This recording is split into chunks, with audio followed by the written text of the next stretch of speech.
नमस्कार, मी Jyotsna Mawale as a life empowering coach, healer and counsellor. Parents, तुम्ही माझे होप सगळे व्हिडिओज बघत आहात आणि त्याच्यातून तुम्हाला बरंच काही शिकायला मिळते. आज मी एक नवीन व्हिडिओ घेऊन येत आहे. त्याच्यामध्ये आपण बघणार आहोत पॉवर ऑफ पॅरेंट. म्हणजे काय, की पॅरेंट्सची पॉवर काय असते मुलांसाठी ते आपण बघणार आहोत. बघा, मी नेहमी म्हणत असते की पॅरेंट्स जे विचार करतात किंवा जे मुलांसाठी बोलतात हे खूप महत्त्वाचं असतं. आणि त्यातूनच आपण आज बघणार आहोत की एका पॅरेंट्सची पॉवर आपल्याच मुलासाठी, आपल्या पाल्यासाठी काय काम करून जाते. वर्ड्स म्हणजे शब्द, पॅरेंट्सचे शब्द हे मुलांसाठी कसे काम करतात, ते त्यांना कुठली एनर्जी देतात किंवा त्यांना उंच भरारी घ्यायला शिकवतात की खाली त्यांचे पाय खेचले जातात, ह्या दोन्ही गोष्टी काम करतात. पालकांनो, नेहमी लक्षात ठेवा, तुमचे शब्द हे तुमच्या मुलांसाठी आशीर्वाद असणार आहे. तुम्ही जे काही बोलतात त्यांना, तुम्ही समजा म्हणत असाल अरे बाळा तू करू शकतो ही गोष्ट, तर ते मुलाला ती उंच भरारी घेण्यासाठी कामात येईल. जर तुम्ही म्हणालात तू नाही करू शकत, तुला एवढं पण येत नाही आहे का, तर ते शब्द त्याला मागे खेचण्याचं काम करते.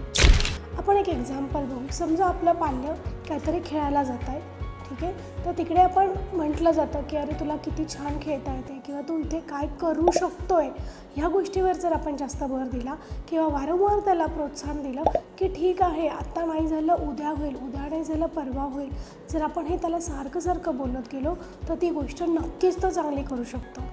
पण जर पालकांनीच असं म्हटलं अरे तुला एवढं पण येत नाही आहे का, तुला का करता येत नाही आहे, किंवा आपण जर बॅक ऑफ द माइंड जरी विचार करत गेलो की माझ्या पाल्याला हे जमत नाही आहे, तर मी जे म्हणत आहे आपले शब्द हे आपल्या मुलांसाठी आशीर्वाद असतात, तर त्याप्रमाणे ते घडत जातात. म्हणून पालकांना लक्षात ठेवा, द पॉवर ऑफ पॅरेंट. याच्यामध्ये आपण आज पहिले बघत आहोत वर्ड्स म्हणजे आपले शब्द. आपण आपल्या मुलांबरोबर काय बोलतो आहे, कसं बोलतो आहे, कशा पद्धतीने त्यांना घेत आहोत, हे खूप महत्त्वाचं आहे. आपले शब्द नेहमी आपण खूप जपून वापरायला पाहिजे, जेणेकरून त्या मुलांसाठी ते आपले आशीर्वाद बनते.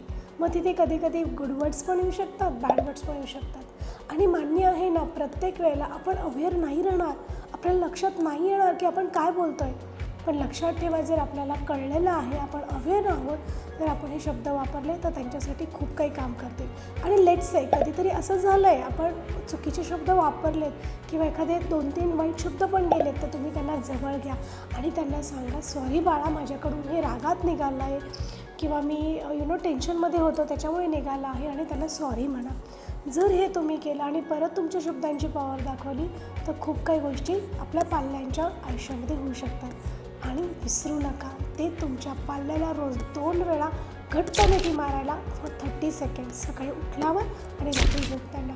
आणि नेहमी सांगा बाळा रे, तुम्हाला खूप आवडतं, माझं तुझ्यावर खूप प्रेम आहे. धन्यवाद.